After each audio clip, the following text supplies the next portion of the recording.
Hello friends, नमस्कार दोस्तों। Fitter theory YouTube channel में आपका स्वागत है। दोस्तों, आज हम इस वीडियो में जो यूपी आर्बिनल के प्रीवियस क्वेश्चन पेपर को डिस्कस करेंगे, जिसमें हमारा 150 क्वेश्चन रहेंगे। तो हम इसको देखते हैं। और दोस्तों, ये हमारा फिटर थ्योरी मैकेनिकल ट्रेड से पेपर है, तो इसको हम डिस्कस करेंगे, इसके 150 क्वेश्चनों को। अगर चैनल को पहली बार वॉच कर रहे हो तो चैनल को सब्सक्राइब कर लें और वीडियो को लाइक कर दें। तो दोस्तों, इसमें पहला क्वेश्चन दिया गया है कि एक यंत्र जो किसी शाफ्ट के आंतरिक एवं बाह्य व्यास तथा छिद्र की गहराई मापने के काम आता है।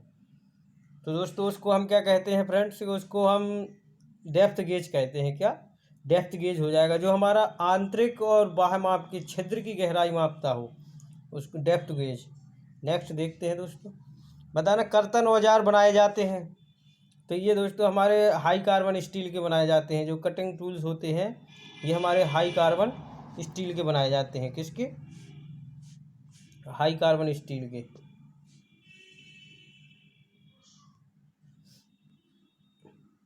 बताना, अक्ष के समांतर चूड़ी के एक बिंदु से चूड़ी के दूसरे समान आसन्न बिंदु तक मापी गई दूरी को क्या कहते हैं? तो हम जो एक चूड़ी से दूसरी चूड़ी तक की दूरी को जब हम मापते हैं तो उसको हम क्या बोलते हैं? पिच बोलते हैं। पिच, सी ऑप्शन सही हो जाएगा। उसको हम पिच बोलते हैं। नेक्स्ट क्वेश्चन देखते हैं।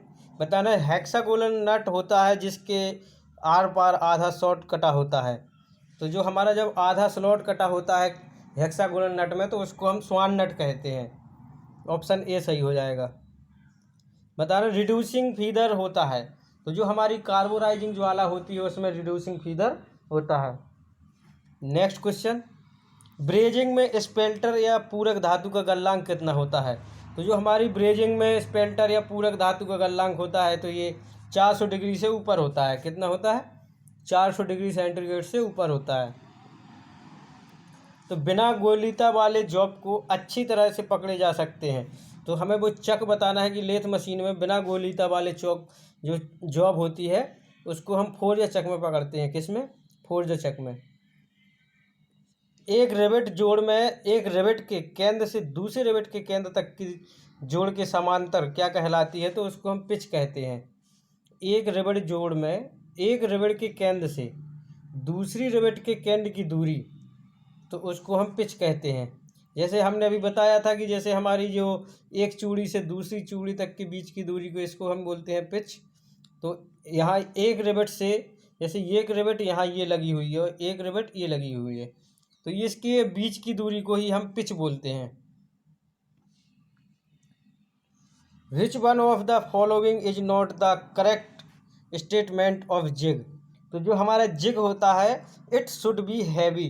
तो ये हमारे हैवी कार में प्रयोग करते हैं। ये जिग हमारा कैसा है? एक होल्डिंग डिवाइस है, तो इसको भारी कामों में यूज करते हैं। ऑक्सीजन सिलेंडर का रंग कैसा होता है? तो इसका रंग होता है काला। Circular scale of the micrometer is marked on.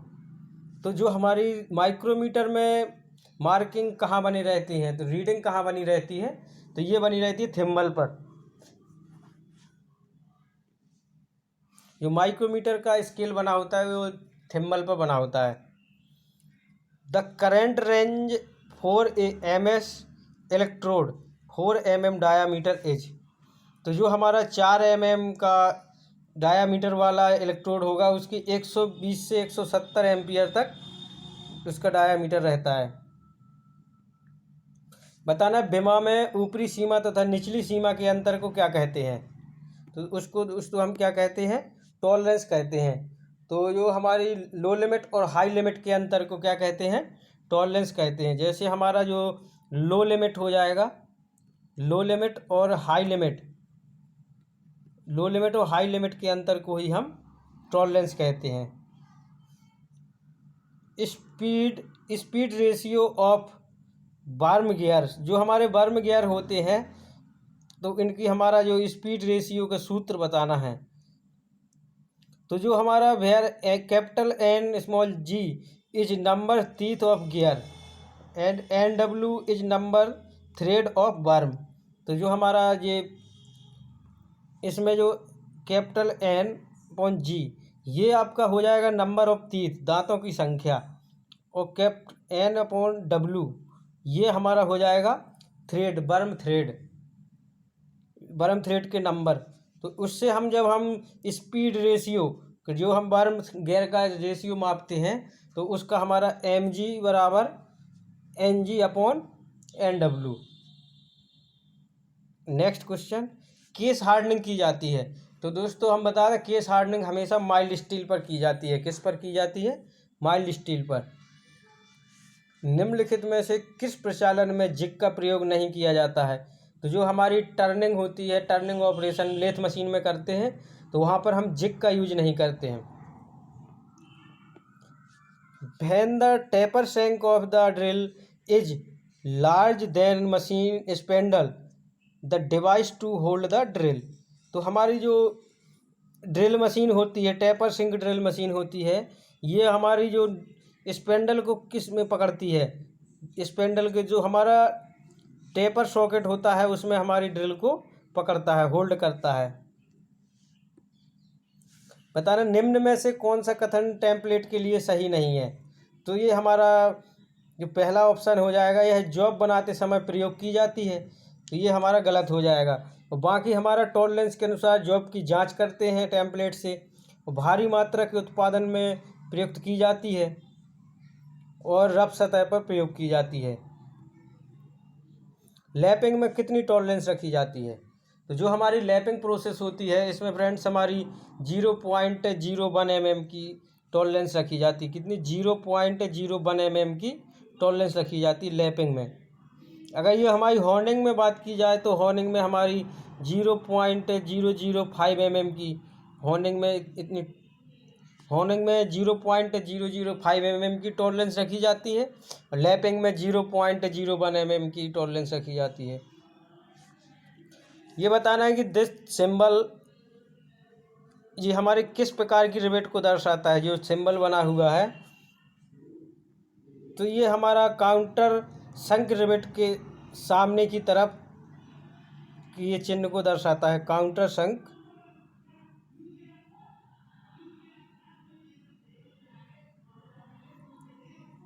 तो जो हमारा काउंटर संक रिवेट के सामने की तरफ दर्शाता है, इस प्रकार का जो सिंबल होता है। नेक्स्ट क्वेश्चन देखते हैं कि जब एक प्लेट को दूसरी प्लेट के ऊपर रखकर दो रिवेटों द्वारा प्लेटों को एक दूसरे से जोड़ा जाता है तो इस जोड़ को क्या कहते हैं? तो इसको हम डबल रिवेटेड लैप जॉइंट, जो हमारा डबल रिवेटेड लैप जॉइंट होता है, इसको हम जब एक के ऊपर एक रखते हैं, जैसे हमारा हमारी एक ये हो गया, एक प्लेट ये हुई और इसी के ऊपर एक प्लेट यहाँ से रख देते हैं, जब हम यहाँ जॉइंट करते हैं तो यही हमारा लैप जॉइंट हो जाता है। नेक्स्ट देखते हैं, slip is a term associated with. तो जो हमारी स्लिप होती है ये हमारी किस में? बेल्ट में होती है। Tapered roller bearing can take. जो हमारी टेपर रोलर बेरिंग होती है तो ये हमारी रेडियल एंड एक्सियल लोड दोनों प्रकार के लोड सह सकती है, तो हमारा ऑप्शन ए करेक्ट हो जाएगा। न्यूट्रल फ्लेम, जो हमारी न्यूट्रल फ्लेम होती है इज यूज फॉर वेल्डिंग। जो हमारी न्यूट्रल फ्लेम होती है किस प्रकार की वेल्डिंग में प्रयोग करते हैं? तो ये हमारे स्टील एंड कास्ट आयरन, जो इस न्यूट्रल फ्लेम का यूज हम स्टील और कास्ट आयरन की वेल्डिंग में करते हैं। नेक्स्ट क्वेश्चन देखते हैं दोस्तों, बताना 1 माइक्रोन का मान कितना होता है? जो हमारा 1 माइक्रोन होता है इसका मान हमारा 1/1000 होता है, 1/1000 mm होता है, या इसको कहते हैं 0.001 mm। 1 माइक्रोन बराबर होता है 0.001 mm। नेक्स्ट देखते हैं दोस्तों, बताना स्प्लिट पुली के 2 अर्ध किस बेल्ट से जुड़े रहते हैं? जो हमारी स्प्लिट पुली होती है इसके 2 अर्ध किस बेल्ट से जुड़े रहते हैं? तो जो हमारी काउंटर संक बेल्ट होती है उससे जोड़ देते हैं हम इसको, किससे? काउंटर संक बेल्ट से। नेक्स्ट क्वेश्चन देखते हैं, जो स्विच ब्लॉक इज मेड। जो हमारे स्विच ब्लॉक होते हैं ये किस धातु के बने होते हैं? तो हमारे स्विच ब्लॉक कास्ट आयरन के बने होते हैं। ऑप्शन नंबर सी राइट हो जाएगा, किसके बने होते हैं? कास्ट आयरन के। बताना नीचे दिए गए कथन में से स्पर गियर के लिए कौन सा कथन सही है? तो जो हमारा स्पर गियर होता है इसमें हमारा मॉड्यूल बराबर पिच व्यास बटे दांतों की संख्या क्या हो जाता है? हमारा पिच व्यास बटे दांतों की संख्या, पिच व्यास बटे दांतों की संख्या हो जाता है। ये हमारा सही हो जाएगा। बताना चेजर एक औजार है, तो जो हमारा चेजर हो जाता है ये हमारा ड्रिलिंग के लिए औजार है, ड्रिलिंग करने के लिए। चेजर से हम क्या कर, सॉरी दोस्तों इसमें ये गलत दिया गया है, ड्रिलिंग का नहीं है। चेजर हमारा जो चेजिंग डायल होता है इससे हम क्या करते हैं? थ्रेड कटिंग करते हैं। हमारा ऑप्शन नंबर सी राइट हो जाएगा इस क्वेश्चन का। जो हमारा यूपीआर बिनल ने लगवाया है इसको गलत लगवाया है, तो हम जो चेजर का यूज ड्रिलिंग के लिए नहीं करते हैं, थ्रेड कटिंग के लिए यूज करते हैं। नेक्स्ट क्वेश्चन देखते हैं दोस्तों। Cutting edge angle of badly use roughing tools. जो हमारा कटिंग एज होता है जो रफिंग टूल्स का, तो वो हमारा कितना होता है? 60 डिग्री होता है। ड्रिल इज मेड बाई, जो हमारी ड्रिल होती है ये किस धातु की बनी होती है? तो हमारी हाई कार्बन स्टील की बनाई जाती है। ड्रिल किसकी बनाई जाती है? हाई कार्बन स्टील की बनाई जाती है। नेक्स्ट क्वेश्चन में क्या बोला जा रहा है? बताना है कि एक बस्टर्ड फाइल या बस्टर्ड फाइल का उपयोग किया जाता है। तो जो हमारी बस्टर्ड फाइल होती है इसको हम भारी मात्रा में पदार्थ को घिसाव करने के लिए for heavy reduction of material, तो भारी मात्रा में धातु को हटाने के लिए बस्टर्ड फाइल का यूज करते हैं। नेक्स्ट क्वेश्चन देख लेते दोस्तों। बताना है angle included between the flank of a thread measure in a axial plane is called. जो हमारा लीड एंगल होता है उसको हम फ्लैंक और थ्रेड के मेजर बीच एक्सियल प्लान कहते हैं। In a single helical gear the helix angle range form. तो जो हमारा हेलिकल गियर होते हैं, तो सिंगल हेलिकल गियर होते हैं, इनकी हेलिक्स एंगल कितना होता है? तो 20 से 35। सिंगल गियर के लिए हमारा 20 से 35 होता है। नेक्स्ट क्वेश्चन देखते हैं। किसी शाफ्ट के बाहरी व्यास की जांच के लिए किसका उपयोग करते हैं? तो जो हम बाहर का व्यास डायामीटर नापा जाता है जो किसी शाफ्ट का, तो वहाँ हम रिंग गेज का यूज करते हैं। किसका? रिंग गेज का यूज करते हैं। निम्न में से किस पदार्थ से लेप नहीं बनाए जाते हैं? तो दोस्तों इसका हमारा right answer option number A सही हो जाएगा। जो हमारा लेदर होता है इससे हम लेप नहीं बनाते हैं। ब्रॉस, कास्ट आयरन और लेड, इन तीनों के लेप बनाए जाते हैं, लेकिन लेदर के लेप नहीं बनाए जाते हैं। बताना लेथ मशीन में कौन सा स्क्रू थ्रेड का प्रयोग गति में स्थानांतरण के लिए किया जाता है?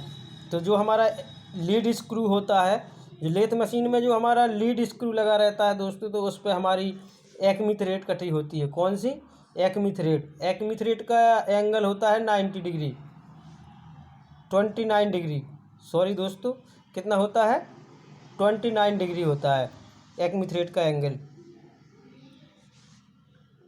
बताना है कि इस्पात निर्माण की जो हमारा डुप्लेक्स प्रोसेस होती है इसकी संयोजन क्या है?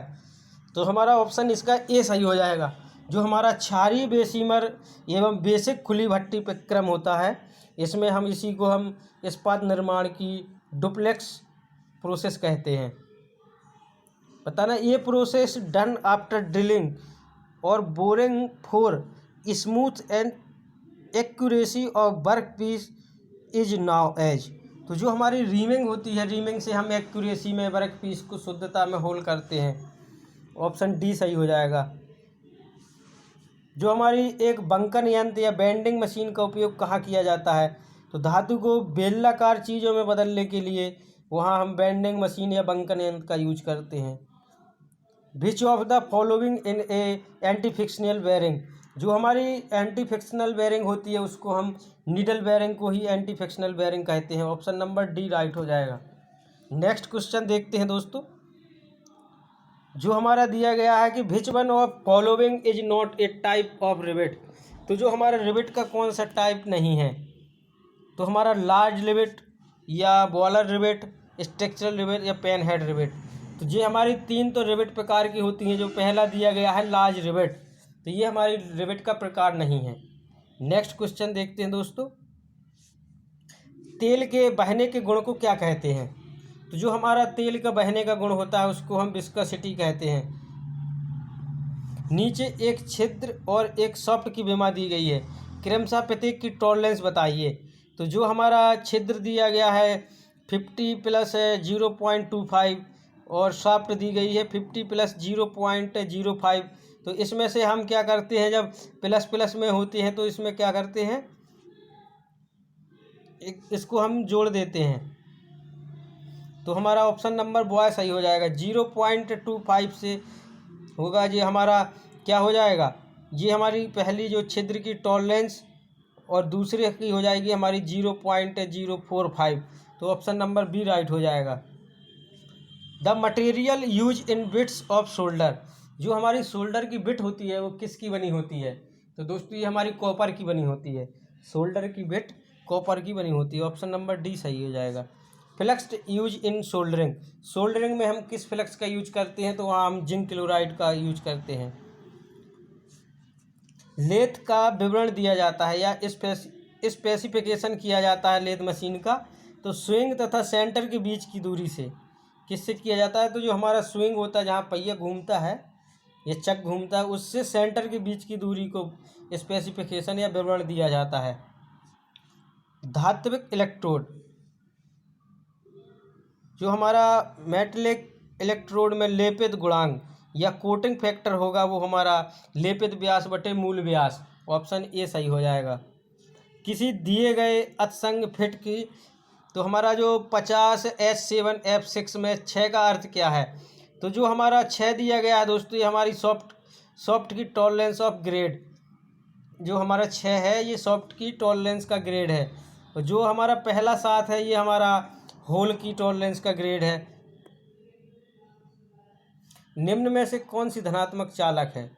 तो जो हमारा चेन ड्राइव होता है ये हमारा धनात्मक चालक हो जाएगा। ऑप्शन नंबर डी इसका राइट हो जाएगा।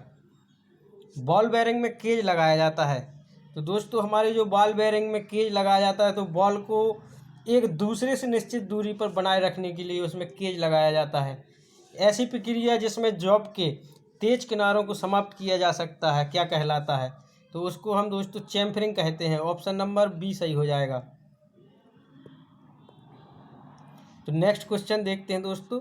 जो हमारा ड्रिलिंग जिग की बुश बनाई जाती है, तो जो हमारा ड्रिलिंग जिग होता है उसकी बुश बनाई जाती है कार्बन स्टील की। किसकी बनाई जाती है? कार्बन स्टील की। लघु कार्बन इस्पात या लो कार्बन स्टील में फोर्जन में सबसे उपयुक्त तापमान कितना होता है? तो हमारी जो लो कार्बन स्टील होती है उसकी हम फोर्जिंग करते हैं 1300 डिग्री सेंटीग्रेड पर।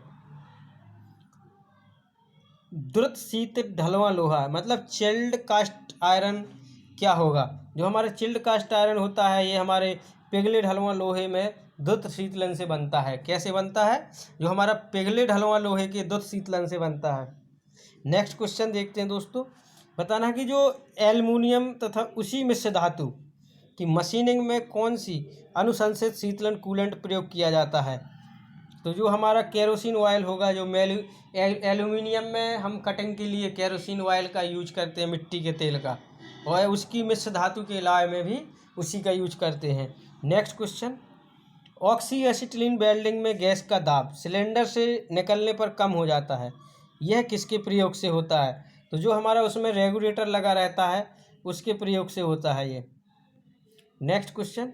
लेपिंग प्रक्रिया में ग्रीन रूज एक अपघर्षण या एब्रेसिव होता है, तो ये हमारा Cr2O3, ये हमारा लेपिंग प्रक्रिया में ग्रीन रूज एक अपघर्षण होता है। नेक्स्ट देखते हैं। इन फोर हैंड वेल्डिंग, जो हमारी फोर हैंड वेल्डिंग होती है, द वेल्ड इज मेड, तो जो हमारा फ्रॉम ये राइट टू लेफ्ट, जो फोर हैंड वेल्डिंग होती है दोस्तों ये हमारी दायां से बाएं की तरफ चलती है। Next question. Alloy of copper and tin are known, जो हमारा कॉपर और टिन होता है उसको हम ब्रॉन्ज कहते हैं। कॉपर और टिन से मिलके हमारा ब्रॉन्ज यानी कांसा बनता है। ब्रॉन्ज को ही हम कांसा बोलते हैं। ब्रास बोला जाता है पीतल को। जो हमारा ग्रांथकी ढलवां या नोडुलर कास्ट आयरन उत्पन्न किया जाता है, तो ये हमारा पिघले ढलवां लोहे में मैग्नीशियम मिलाने से हमारा नोडुलर कास्ट आयरन बनता है। और हेरिंगबोन गियर उपयोग में लाए जाते हैं। तो हैवी लोड एवं हाई स्पीड में हेरिंगबोन गियर का उपयोग करते हैं। स्टील पार्ट पर क्रोमियम की परत चढ़ाने वाली प्रक्रिया कौन सी है? तो ये हमारी सीमेंटेशन। कौन सी हो जाएगी? सीमेंटेशन हो जाएगी। Material after cold working are subjected to following process to relieve stress. जो हमारी मटेरियल की जो वर्किंग प्रोसेस होती है उसको हम एनीलिंग करते हैं। जब हम किसी मटेरियल को सॉफ्ट बनाना होता है तो वहाँ हम एनीलिंग करते हैं। दो पाइपों को किस कोण पर जोड़ने के एल्बो का प्रयोग किया जाता है? तो 90 डिग्री पर। बताना की के लिए निम्न में से कौन सा कथन सही नहीं है? तो ये हमारा की के लिए यह एक स्थायी बंधन होता है। की हमारा अर्धस्थायी फास्टनर है। की कैसा है? अर्धस्थायी फास्टनर है। ये हमारा गलत दिया गया है इसमें। ड्रिल नंबर 1 का आकार कितना होता है? तो जो हमारा ड्रिल नंबर 1 होता है दोस्तों, इसका आकार होता है 0.228 इंच। जो अगर हम इंच में बात करें तो 0.28 इंच। कार्बोराइजिंग ज्वाला में क्या होता है? तो कार्बोराइजिंग ज्वाला में हमारे कितने होती हैं? 3 कोण होते हैं। नेक्स्ट क्वेश्चन, एक हमारा उदक बर्तन या वर्टिकल कंटेनर में बॉडी से निचले सिरे को जोड़ने के लिए किस रिवेट का या किस सीम जॉइंट का यूज करते हैं? तो वहाँ हम सिंगल सीम जॉइंट का यूज करते हैं। एक रिवेट जोड़ में रिवेट का अपरूपण उत्पन्न होता है। तो रिवेट के व्यास प्लेट की मोटाई से अधिक छोटा होने से। ये रिवेट एज स्पेसिफिक जो हमारा रिवेट होती है उसका विवरण दिया जाता है या इस जो स्पेसिफाइड बाई। तो ये हमारा शंक डायामीटर, जो हमारे रिवेट का शंक का डायामीटर होता है उससे उसका विवरण दिया जाता है या विनिर्दिष्ट की जाती है। 2 mm की पिच वाली चूड़ी काटने के लिए चेंज गियर अनुपात ज्ञात कीजिए जब लीड स्क्रू का पिच 6 mm हो।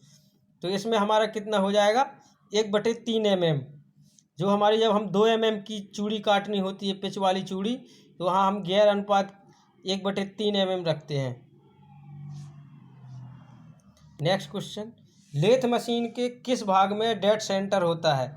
तो जो हमारा डेड सेंटर होता है दोस्तों, ये होता है टेल स्टॉक में, और हेड स्टॉक में होता है यहाँ हमारा लाइफ सेंटर। लाइफ सेंटर होता है हेड स्टॉक में और टेल स्टॉक में होता है dead centre. Next question, V block का उपयोग किया जाता है। जो हमारा बी ब्लॉक होता है गोल छड़ की मार्किंग और ड्रिलिंग करते समय उसको पकड़ने के लिए बी ब्लॉक का यूज किया जाता है। बताना, कई अनुप्रयोगों में ऑक्सी एसिटिलीन वेल्डिंग के लिए किस ज्वाला का प्रयोग किया जाता है? तो हमारा ऑक्सी एसिटिलीन वेल्डिंग के लिए हम न्यूट्रल फ्लेम का यूज करते हैं। किसका? न्यूट्रल फ्लेम का। जो हमारी बीए थ्रेड में थ्रेड का कोण कितना होता है? तो हमारा होता है 47.5 डिग्री। बीए चूड़ी का कोण होता है हमारा 47.5 डिग्री। और जो हमारा एक्मी थ्रेड होती है ये 90 डिग्री होती है। और जो हमारा बीएसपी या बीएसडब्ल्यू या पाइप थ्रेड, तो ये हमारी 55 डिग्री होती है। और मीट्रिक थ्रेड या अमेरिकन नेशनल थ्रेड होती है, ये हमारी 60 डिग्री की होती है। एक progressive limit gauge plug gauge किस में प्रयोग किया जाता है? जिसमें हमारे गो एवं नॉट गो गेज एक ही तरफ हो उसको हम प्रोग्रेसिव लिमिट प्लग गेज कहते हैं। एक आरी के दांते मुड़े होते हैं। जो हमारी आरी होती है उसके दांते मुड़े होते हैं। तो प्रत्येक दांता दक्षिण तथा वामावर्त की प्रत्येक तीसरा एक चौथा दांता सीधा होता है। तो जो हमारा प्रत्येक दांत दक्षिण और वामावर्त एवं प्रत्येक तीसरा एवं चौथा दांत सीधा होता है आरी में। यूनिवर्सल कपलिंग उन दो सॉफ्टों को जोड़ती है जिनके अक्ष एक दूसरे को काटते हैं। तो ये हमारे 30 डिग्री से कम एंगल पे जो काटते हैं उसको हम यूनिवर्सल कपलिंग से जोड़ देते हैं। नेक्स्ट क्वेश्चन देखते हैं दोस्तों, जो घरेलू बर्तनों पर किस धातु के बचाव पर कोटिंग चढ़ाई जाती है? तो हमारी जो टिन की कोटिंग चढ़ा देते हैं। बताना, इन ए पार्टियल जनरल बेयरिंग होती है जो हमारी the angle of content the bearing which journal. तो हमारा उसका कोण कितना होता है दोस्तों? इसका हमारे जनरल बेयरिंग का 120 डिग्री कोण होता है। Process of removing metal from the end of work piece known as. जो हमारी फेसिंग क्रिया होती है उसको हम रिमूविंग मेटल वर्क पीस को कहते हैं। बी ब्लॉक का 50/5 - 40A का उपयोग जॉब को पकड़ने के लिए किया जाता है, जिसका व्यास कितना होगा? तो उसका व्यास हमारा 5 से 40 mm के मध्य होगा।